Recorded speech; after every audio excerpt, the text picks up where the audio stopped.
संघ की न्यायपालिका अर्थात उच्चतम न्यायालय सुप्रीम कोर्ट ऑफ इंडिया, यद्यपि हम एक शांतप्रिय नागरिक हैं, वाद विवाद झगड़ा झंझटों से प्रायः हम दूर रहना चाहते हैं, लेकिन फिर भी कभी कभी विवाद उत्पन्न ही हो जाता है। इसलिए सरकार में एक न्यायपालिका की व्यवस्था की गई। सरकार के 3 अंग हैं: विधायिका, कार्यपालिका और न्यायपालिका। विधायिका कानून बनाती है, कार्यपालिका उसका पालन कराती है।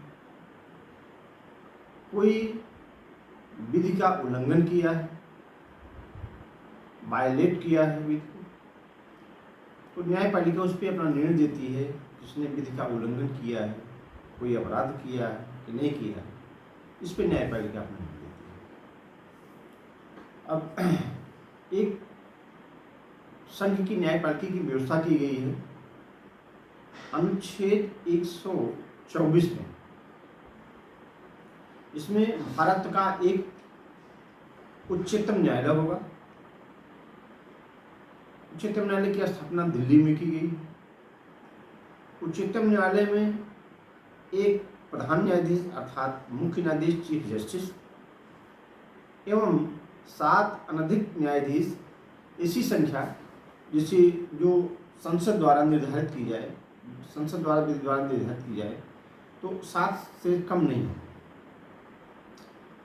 तो इस प्रकार एक मुख्य न्यायाधीश और 7 अन्य न्यायाधीश, इस प्रकार सब मिला के 8 न्यायाधीश हो जाते हैं। सर्वप्रथम जब उच्चतम न्यायालय की स्थापना हुई थी तो एक प्रधान न्यायाधीश और 7 अन्य न्यायाधीश थे, लेकिन उसकी संख्या धीरे धीरे बढ़ाते चले गए।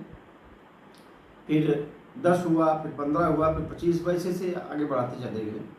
तो संसद विधि द्वारा इसको निर्धारित करती है कि संख्या सुप्रीम कोर्ट में जजों की संख्या कितनी होनी चाहिए। अब उच्चतम न्यायालय के न्यायाधीश की नियुक्ति भारत का राष्ट्रपति उच्चतम न्यायालय के न्यायाधीशों और उच्च न्यायालय के न्यायाधीशों के से परामर्श करके, जिनसे वो परामर्श करना आवश्यक समझे उनसे परामर्श करके उच्चतम न्यायालय के मुख्य न्यायाधीश की नियुक्ति करता है।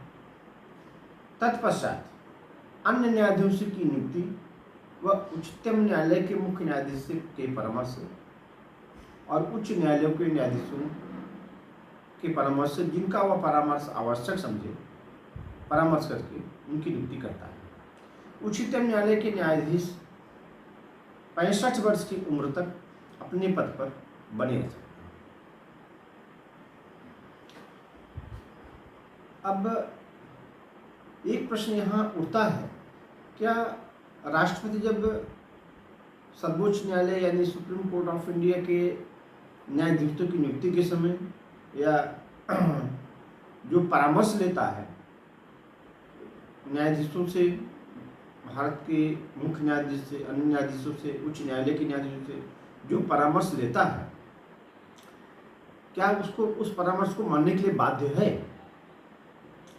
इस विषय में संविधान बिल्कुल मौन है, लेकिन परामर्श का अर्थ यही होता है कि परामर्श उसके विवेक पर है।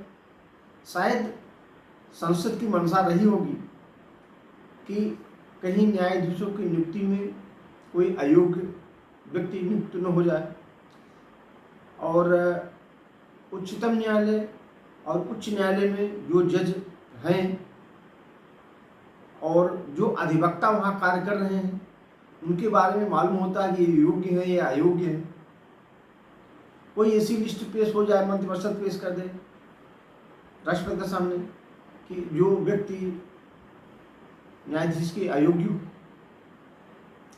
तो शायद संसद की ये मंशा होगी कि बेहतर नॉलेज होता है, जजों को बेहतर नॉलेज होता है कि कौन अयोग्य है, कौन योग्य है। तो शायद परामर्श इसीलिए परामर्श की व्यवस्था की गई है, परामर्श का प्राविधान अनुच्छेद में इसलिए शायद किया गया है, संसद की मंशा रही होगी, कोई ऐसा व्यक्ति जो उस पद के लिए उपयुक्त नहीं, वो कहीं उस पद पर नियुक्त न हो जाए। तो इससे स्पष्ट होता है कि राष्ट्रपति न्यायाधीशों के परामर्श को मानने के लिए बाध्य नहीं है। वास्तव में यह परामर्श या इनकी नियुक्ति मंत्रिपरिषद की, जिस पर मंत्रिपरिषद की नियुक्ति अनुच्छेद 74-75 में जिसका प्रावधान किया गया है, उसके अनुसार वो अपनी सिफारिश राष्ट्रपति के माध्यम से उच्चतम न्यायालय के न्यायाधीशों की नियुक्ति के लिए भेजती है और उस पर उच्चतम न्यायालय के मुख्य न्यायाधीश, अन्य न्यायाधीश, उच्च न्यायालयों के न्यायाधीश का परामर्श, जिनका वह परामर्श लेना आवश्यक समय, मैंने यानी सबका परामर्श लेने की उसकी आवश्यकता नहीं है, जिनको समझे कि इनका परामर्श हमको चाहिए, इनसे परामर्श लेना हमको चाहिए, किसी भी न्यायाधीश वो परामर्श ले सकते हैं। लेकिन भारत के मुख्य न्यायाधीश के नियुक्ति से अन्य मामलों में जिसमें अन्य न्यायाधीशों की नियुक्ति होनी है, उसमें भारत के मुख्य न्यायाधीश का परामर्श लेना आवश्यक है, ऐसा प्रावधान में कहा गया है। अब एक प्रश्न यहाँ ये उठता है कि परामर्श यदि विरोधाभास हो जाए, उच्चतम न्यायालय के मुख्य न्यायाधीश और अन्य न्यायाधीशों के परामर्श में विरोधाभास हो जाए, तो वो माने कौन सा परामर्श माने, या उच्च न्यायालय के न्यायाधीश हों और प्रधान न्यायाधीश हो उच्च न्यायालय के प्रधान न्यायाधीश में, यानी चीफ जस्टिस उच्च न्यायालय के मतों में, इनके परामर्श में विरोधाभास हो, कंट्राडिक्टरी हो, तो कौन माना जाएगा?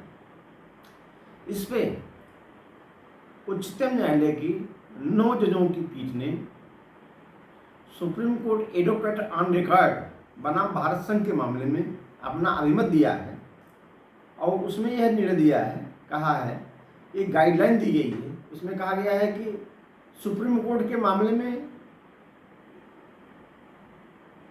मुख्य न्यायाधीश, सुप्रीम कोर्ट के मुख्य न्यायाधीश से परामर्श किया जाएगा, तत्पश्चात अन्य न्यायाधीश से, और उनकी वरीयता मानी जाएगी सुप्रीम कोर्ट के मुख्य न्यायाधीश को।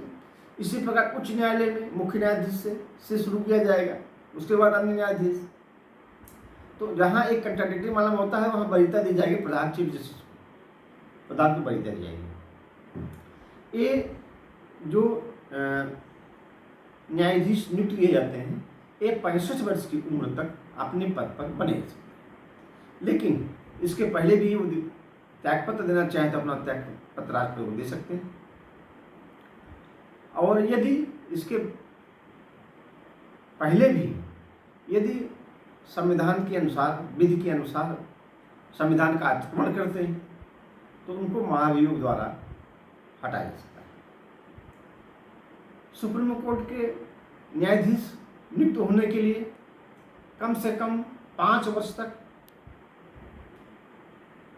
किसी उच्च न्यायालय में न्यायिक पद पर रहा हो, उच्च न्यायालय का न्यायाधीश रहा हो, अथवा किसी उच्च न्यायालय एक से अधिक, 2 या 2 से अधिक उच्च न्यायालयों में लगातार कम से कम 10 वर्ष तक अधिवक्ता रहा हो, अथवा राष्ट्रपति की दृष्टि में कानून का प्रकांड विद्वान हो, तो ऐसे व्यक्तियों को न्यायाधीश के पद पर, सुप्रीम कोर्ट के न्यायाधीश के पद पर नियुक्त किया जा सकता है। धन्यवाद।